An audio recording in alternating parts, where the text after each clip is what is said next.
우리가 읽고 있는 성경 말씀인 시편 94편의 말씀은 하나님의 공의가 무너진 세상을 살아가는 우리의 삶의 모습을 보여주고 있습니다. 다시 말해 하나님의 질서가 무너지고 악한 자들이 득세하고 거짓이 참처럼 또 악을 행하는 자들이 이 땅 속에 인정받고 또 득세하는 그런 삶의 상황 가운데 오늘 시편 기자는 하나님께 복수를 요청하는 모습을 보게 됩니다. 여기서 말하는 복수라는 것은 사적인 복수를 의미하는 것이 아니라 무너진 하나님의 공의를 다시 세워주시기를 하나님께 간구하고 있는 그런 모습을 보게 됩니다. 그래서 2절 말씀에 세계를 심판하시는 주여 일어나사 교만한 자들에게 마땅한 벌을 주옵소서라고 간구하고 있습니다. 무너진 세상 가운데 하나님의 공의가 사라져버린 이 세상 가운데 하나님의 질서를 세우시고 다시 하나님의 공의가 그 땅 가운데 견고하게 세워지기를 바라며 하나님의 심판 또 하나님의 공의가 행해지기를 간구하는 모습을 발견하게 됩니다. 때로는 우리가 사는 세상도 마찬가지죠.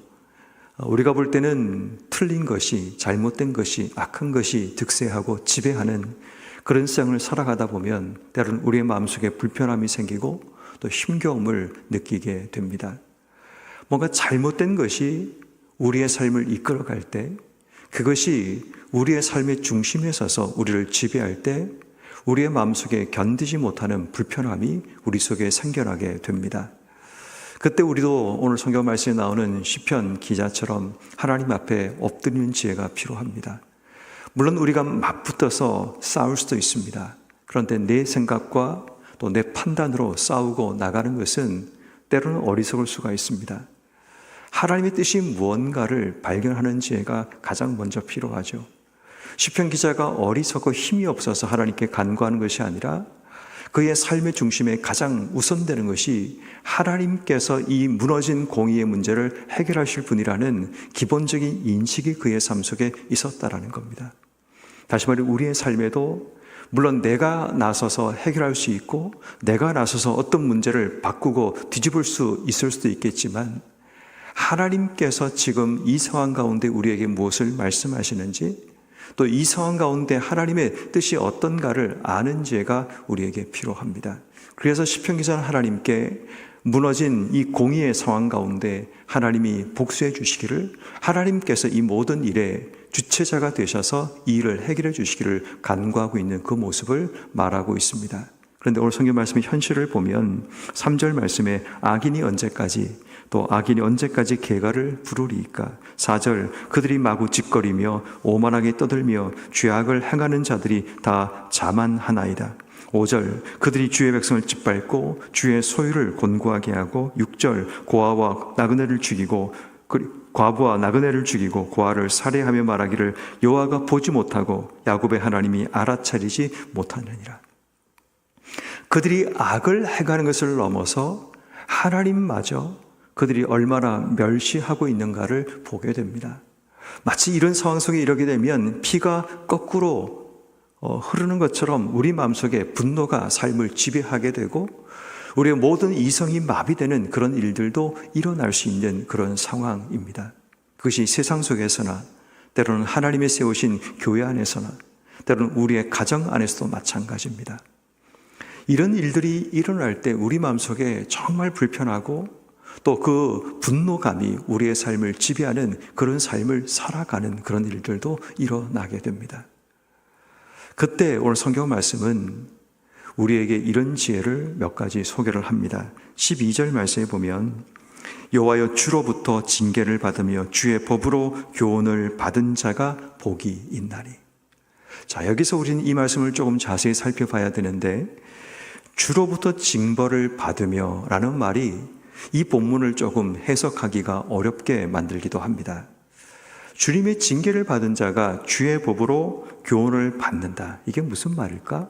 라는 고민을 하죠. 그런데 그 뒤에 말씀 13절 말씀에 보면 이런 사람에게는 환난의 날을 피하게 하사 악인을 위하여 구덩이를 팔 때까지 평안을 주시리라. 14절에 여호와께서는 자기 백성을 버리지 아니하시며 자기의 소유를 외면하지 아니하시리로다.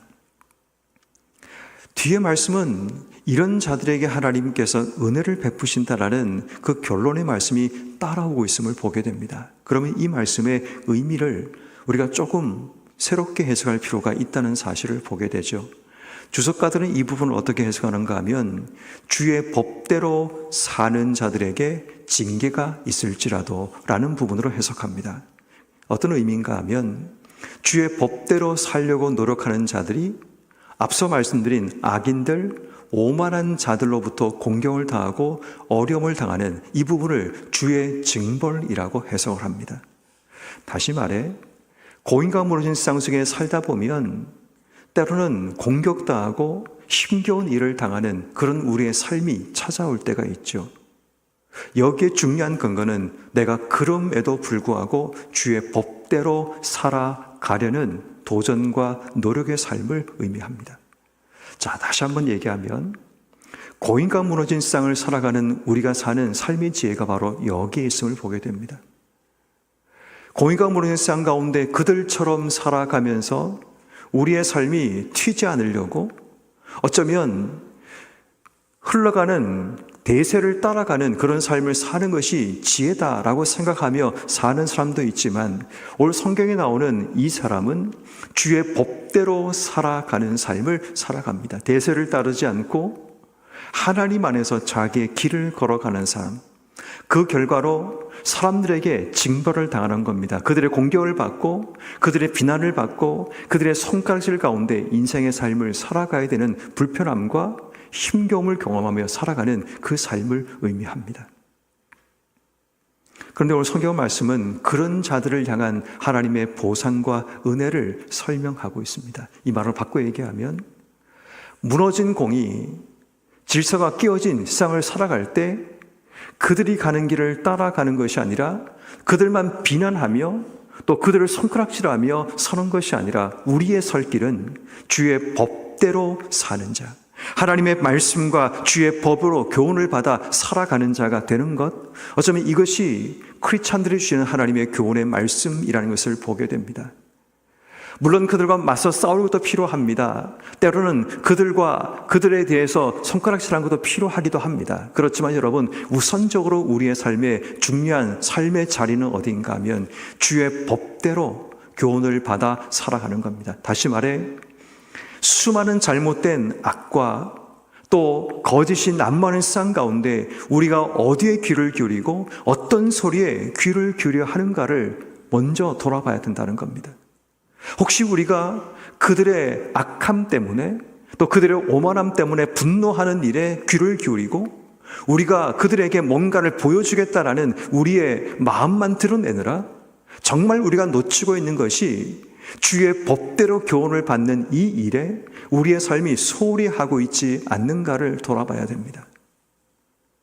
많은 교회의 분쟁의 현장들을 돌아보면 그 가운데 마음속에 있던 분노와 오름이라는 정의라는 감정이 늘 앞서게 됩니다. 나의 오름을 드러내려는, 물론 그 오름이 옳을 수도 있고 틀릴 수 있지만 늘 우리의 기준에서는 내 오름이 옳다는 생각을 가집니다. 그리고 그 오름을 관철하기 위해 우린 싸우기도 하고 감정을 드러내기도 하고 편을 짜기도 하고 점점 그러면서 우리의 오름이 희석되는 그런 일들이 일어나게 됩니다. 정말 중요한 것은 그러한 상황이 우리 삶 속에 찾아올 때 하나님의 법대로 교훈받는 지혜가 우리에게 필요합니다. 하나님이 우리에게 무엇을 말씀하시는지, 하나님이 지금 이 상황 가운데 우리에게 어떤 교훈을 주고 있는지, 다시 말해 교회가 깨어지고 무너지는 가장 중심이 뭔지 아십니까? 하나님이 없는 겁니다. 하나님이 없기 때문에, 그분의 말씀이 우리에게 들려지지 않기 때문에 교회가 힘겨워지고 어려워지는 겁니다. 그러면 성도 여러분, 우리는 어떤 상황이 우리 앞에 올지라도 기억해야 될 중요한 한 가지는 하나님 법대로 교훈받는 지혜가 우리에게 필요합니다. 상황이 무너지고 모든 사람이 잘못된 길로 간다고 할지라도 우리의 삶 속에 먼저 우리의 중심에 이루어야 될 한 가지는 하나님의 법대로, 여호와의 법대로 교훈받아 이 땅의 삶을 살겠다는 겁니다. 내 감정이 아니라, 내 신념이 아니라 여호와께서 지금 우리에게 무엇을 말씀하시고 주의 말씀이 우리에게 어떻게 교훈하고 계시는가에 가장 우선적으로 귀를 기울이는 그 삶의 자세가 먼저 기반이 되어야 됩니다. 이 기반이 무너지면 우리는 내 감정에 따라 내가 정의하는 신념과 가치관에 따라 인생의 삶을 살아가면서 더 큰 혼란과 어지럼들을 만들어내게 됩니다. 오름을 추구하다가 그 오름을 통해 또 하나의 나의 신념이 세워지는 그런 일들이 얼마나 많이 이 땅 속에 일어나는지 모릅니다. 시작이 틀린 것은 아닙니다. 시작은 분명히 맞습니다. 옳다라는 기준을 세워나가는 것입니다. 그런데 그 기준을 세워나가면서 악한 방법을 사용하고 하나님의 공의가 아닌, 하나님의 질서가 아닌 내 질서와 내 생각과 결국 내 이익이 그 속에 들어가는 그 악함들이 일어나는 그 일들이 일어나게 되는 겁니다. 그러므로 여러분, 우리는 어떤 상황이 우리 앞에 올지라도 여호와의 법대로 교훈받는 자가 되는 바로 이 자리에 서는 것, 오늘 성경은 이것이 복이라고 설명하고 있습니다. 그리고 그 다음에 성경 말씀인 16절 말씀을 보십시오. 누가 나를 위하여 일어나서 행악자들을 치며 누가 나를 위하여 일어나서 악행하는 자를 칠까? 그 다음의 과정이 하나님의 공의를 가지고 일어서는 과정이 되어야 됩니다. 이 순서가 뒤바뀌게 되면 내 신념과 내 생각이 앞서게 되고 감정에 따라 모든 일을 처리하다 보면 결국 어지럼과 혼란이 우리 안에 일어나게 됩니다. 다시 말해 우선 필요한 것이 뭔가 하면 주의 법대로 교훈받는, 주의 뜻이 뭔가를 찾고 하나님과 먼저 연결되는 삶이 된 이후에 우리가 해야 될 두 번째가 주의 일을 위해서, 주의 공의를 위해서 일어서는 자, 그런 자가 우리에게 필요함을 말하고 있습니다.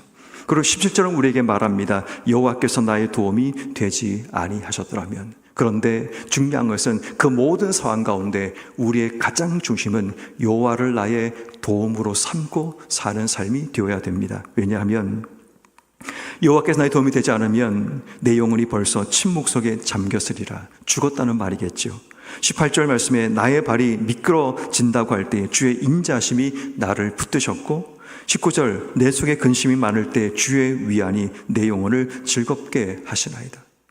결국 여호와 하나님을 내 인생의 도움으로 삼고 하나님의 인자하심과 주의 위안 속에 우리의 삶을 살아갈 때 결국 혼란스러운 세상 가운데, 어지러운 쌍 가운데, 질서가 무너진 쌍 가운데 우리가 바른 길을 만들어내는 그런 삶을 살아갈 수 있습니다.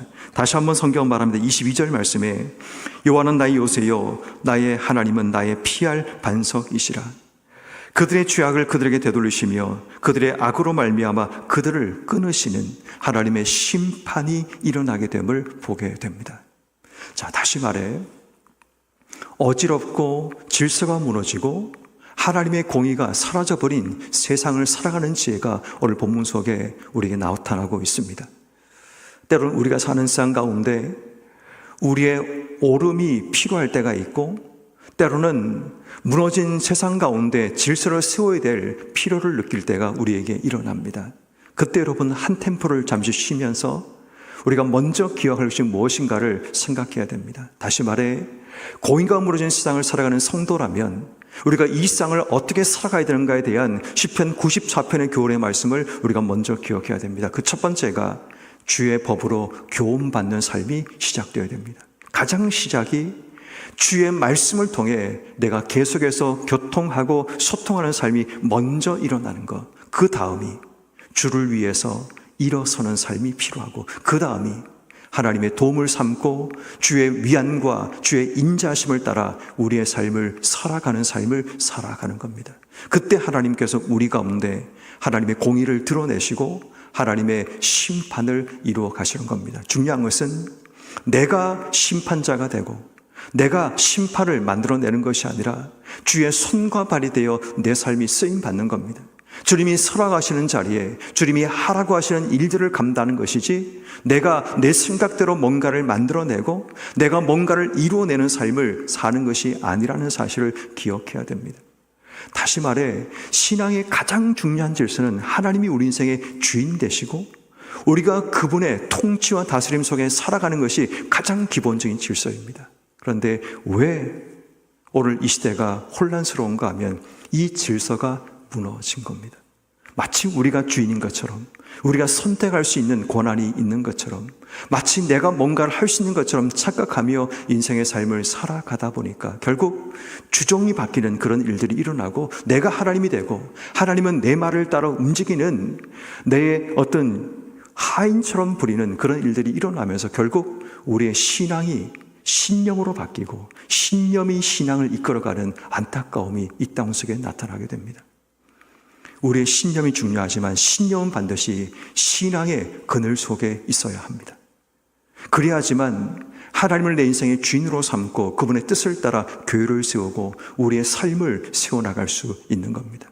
그러므로 여러분, 공의가 무너진 세상을 살아가는 우리의 삶 속에서 우리가 시편 94편의 말씀을 통해 주신 하나님 말씀을 마음속에 기억하며 주신 삶의 자리로 나갈 수 있기를 바랍니다.